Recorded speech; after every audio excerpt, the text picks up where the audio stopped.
అండి, welcome to ఆచార్యశ్రీ academy.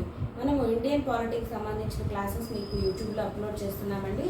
వాటిని చూడండి, మా ఛానల్ని లైక్ చేయండి, సబ్స్క్రైబ్ చేసుకోండి. ఫర్దర్ క్లాస్ అనేది చూద్దామండి. సో ఇండియన్ పాలిటీలో వచ్చేటప్పటికండి ఇవాళ topic salient features of Indian constitution.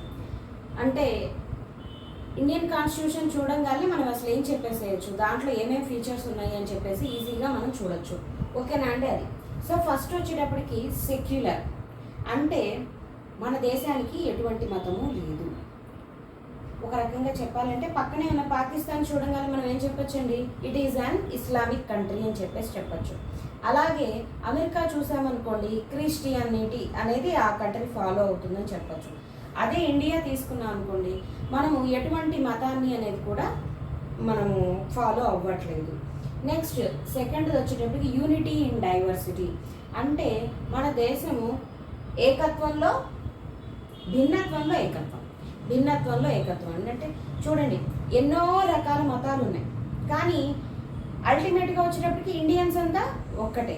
అలాగే చాలా రకాల జాతులు ఉన్నాయి, ట్రైబ్స్ ఉన్నాయి, కానీ అందరూ ఏంటంటే అన్నిట్లో కూడా మళ్ళీ ఇండియన్స్ అనగానే ఒక్కటిగానే ఉంటాం. నెక్స్ట్ తర్వాత లాంగ్వేజెస్ ఎన్ని రకాలు ఉన్నాయి, చాలా లాంగ్వేజెస్ ఉన్నాయి, కానీ మనమంతా ఒక్కటే. So unity in diversity. Next అండి uni central and federal features. Uni central అంటేనండి మనది సెంటర్ ఫామ్ అయిన తర్వాత స్టేట్స్ వచ్చి మెర్జ్ అయినాయండి. మీకు అప్పుడు చెప్పాను కదండి, సర్దార్ వల్లభాయ్ పటేల్ గారు ప్రిన్స్లీ స్టేట్స్ అందరికీ మీటింగ్ పెట్టినప్పుడు, అంటే గవర్నమెంట్ మనకి ముందే సెంట్రల్ గవర్నమెంట్ ఫామ్ అయిన తర్వాత స్టేట్స్ అన్ని మీరు ఏమి యాడ్ అవుతాయి, ఇండియాలో ఉంటారా పాకిస్తాన్లోకి వెళ్తారా అని చెప్పి అడిగినప్పుడు చాలామంది ఇండియాకి యాడ్ అవటం జరిగింది. అంటే ఒక రకంగా మనకి సెంటర్ ఫామ్ అయిన తర్వాత స్టేట్స్ అనేవి వచ్చాయండి. తర్వాత ఏం చేశారు, సెంటర్కి ఎక్కువ పవర్స్ ఇచ్చారండి. ఓకేనా? అది యూని సెంట్రల్, ఒకటే సెంటర్ ఎక్కువ పవర్స్. అది ఫెడరల్ ఫీచర్స్ అంటే ఫెడరల్ అనే మాట ఎక్కడ కనిపించినా కూడానండి division of powers between centre and state. అలాగే సెంటర్ ఏం చేసింది, అన్ని పవర్స్ దాని దగ్గరే పెట్టుకోలేదు, స్టేట్స్కి కూడా కొన్ని పవర్స్ అనేవి ఇచ్చింది. Next lengthiest constitution of the world. Lengthiest constitution అంటేనండి మనది 395 ఆర్టికల్స్ తోటి, 8 షెడ్యూల్స్ తోటి ప్లస్ 22 పార్ట్స్ తోటి రాయబడ్డ అతిపెద్ద కాన్స్టిట్యూషన్. ప్రపంచంలో ఇంత పెద్ద రిటర్న్ కాన్స్టిట్యూషన్ అనేది లెందియెస్ట్ ఇంకొకటి లేదండి. అదే అమెరికా తీసుకున్నాను, చాలా చిన్నది. షార్టెస్ట్ కాన్స్టిట్యూషన్ ఏది అంటే కనుక అది అమెరికాది. అలా టైం ప్రాసెస్లో తీసుకున్నాం అనుకోండి, టైం పీరియడ్లో తీసుకుంటేనేమో ఇండియాకి 2 years 11 months 18 days పట్టిందండి. అదే ఆస్ట్రేలియాకి తీసుకుంటే అరౌండ్ 9 years పట్టిందండి. సో మనదేమో టైం అలా ఉంది. రిటర్న్ పరిస్థితిలో తీసుకుంటే కనుక లెందియెస్ట్ కాన్స్టిట్యూషన్. అలాగే మనకి ఫండమెంటల్ రైట్స్ కూడా ఉన్నాయండి. ఫండమెంటల్ రైట్స్ అంటే కాన్స్టిట్యూషన్ మనకి ఇచ్చిన హక్కులు అనమాట, ప్రజలకు ఇచ్చిన హక్కులు. ఫండమెంటల్ డ్యూటీస్, దేశం తరపున హక్కులు తీసుకోవటమే కాదు నీ యొక్క డ్యూటీ కూడా ఉంటుంది అని చెప్పేసి ఫండమెంటల్ డ్యూటీస్. అలాగే directive principles of state policy. ఇది ఎలా ఉంటుందంటేనండి, స్టేట్ దగ్గర ఫండ్స్ అనేవి ఎక్కువగా ఉన్నాయనుకోండి, వెల్ఫేర్ స్కీమ్స్ అనేవి ఎక్కువగా ఇంప్లిమెంట్ చేస్తారు. ఇది for the welfare of the people అనేది దీనికండి. So combination of rigidity and flexibility. ఇది ఎక్కడ మనకు కనపడుతుంది అంటేనండి, ఇందాక మన సౌత్ ఆఫ్రికా నుంచి గనక ఏదైతే అమెండ్మెంట్ టు ద కాన్స్టిట్యూషన్ తీసుకున్నామో అలాంటి టైంలో బాగా కనపడుతుంది. ఒకసారి ఏదైనా కాన్స్టిట్యూషన్కి మార్చాలంటే చాలా కష్టంగా ఉంటుంది. అదే కొన్ని ఫీచర్స్ చూస్తే చాలా ఈజీగా ఉంటుంది. సింగిల్ సిటిజన్షిప్ మనది ఫాలో అయ్యేది. సో ఇక్కడ చూడండి, directive principles of state policy అనేదండి మనము స్టేట్స్ యొక్క వెల్ఫేర్స్ కోసం యూజ్ చేస్తామన్నమాట.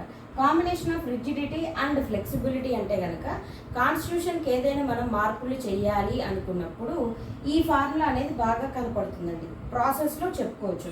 ఇది ఎక్కడి నుంచి తీసుకున్నా అంటే సౌత్ ఆఫ్రికా నుంచి తీసుకున్నాండి. అలానే మన ఇండియన్ యొక్క సిటిజన్షిప్ వచ్చేటప్పటికి సింగిల్ సిటిజన్షిప్. ఇది ఎక్కడి నుంచి తీసుకున్నాం అంటే బ్రిటన్ నుంచి తీసుకున్నామండి.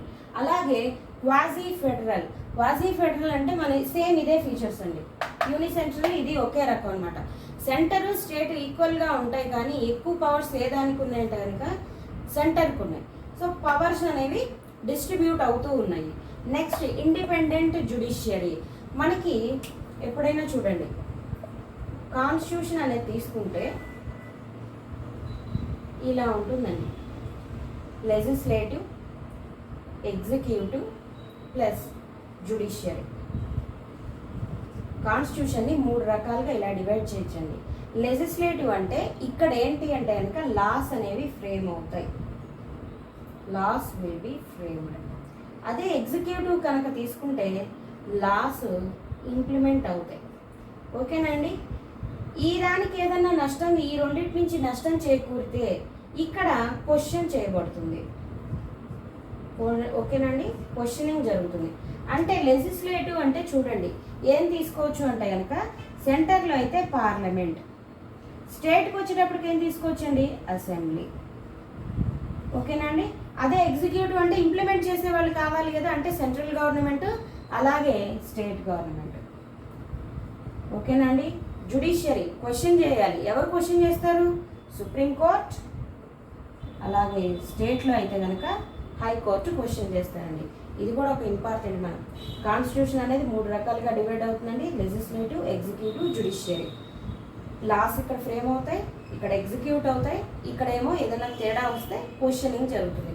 సో కాన్స్టిట్యూషన్కి కాపలాదారు ఎవరు అంటే కనుక జ్యుడిషియరీ. ఓకేనండి. మనకి ఆర్టికల్స్లో కూడా ఉంటుంది. ఏది? డైరెక్టివ్ ప్రిన్సిపల్స్ ఆర్టికల్స్లో ఆర్టికల్ 50 ఏం చెప్తుందంటే separation of judiciary from executive. ఈ 2 మిక్స్ అయ్యి ఉంటాయి కానండి, ఇది మాత్రం సపరేట్గా ఉంటుంది. ఓకేనండి. ఇది ఇండిపెండెంట్ జ్యుడిషియరీ. జ్యుడిషియరీ ఎవరు ఫోర్స్ చేయలేరు. Next emergency provisions.